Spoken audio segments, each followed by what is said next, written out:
Hello everyone, আজকে তোমাদের সাথে এমন একটা রেসিপি শেয়ার করব যেটা হয়তো তোমরা অনেকেই এখন অবধি ট্রাই করো। সবার প্রথমে মটরগুলোকে সিদ্ধ বসিয়ে দিয়েছি, আর এখানে দুটো ডিম আমি ভালো করে লবণ দিয়ে ফেটিয়ে নিচ্ছি। এবার একটা পাত্রে একটু রিফাইন্ড অয়েল দিয়ে সেই পাত্রটায় তেলটা মাখিয়ে আমি ডিমের ব্যাটারটা দিয়ে দিলাম। একটা ভালো কড়াই, মানে একটু ছড়ানো কড়াইতে জল দিয়ে তার উপর স্ট্যান্ড দিয়ে আমি ডিমের যে ব্যাটারটা সেটা দিয়ে 10 মিনিটের জন্য ঢেকে দিয়েছিলাম। দেখো পুরো কেকের মতো ফুলে উঠেছে।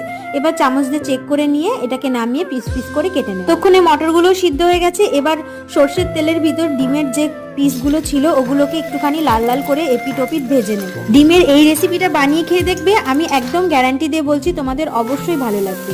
তারপর যেমন করে আর কি ঘুগনি রান্না করে সেমন করেই ঘুগনি রান্না করে একেবারে লাস্টে আমি ডিমগুলো অ্যাড করব, মশলা দিয়ে আলু দিয়ে কষিয়ে ঘুগনির যে মটরগুলো দিয়ে জল দিয়ে দিয়েছি। আর নামানোর আগে ডিমের যে কিউবগুলো ছিল ওগুলো দিয়ে একটু গরম মশলা দিয়ে নামিয়ে নিয়েছি। এটা রুটি দিয়ে খেতে যে কি টেস্টি লাগে, ট্রাই না করলে কেউই বুঝবে না।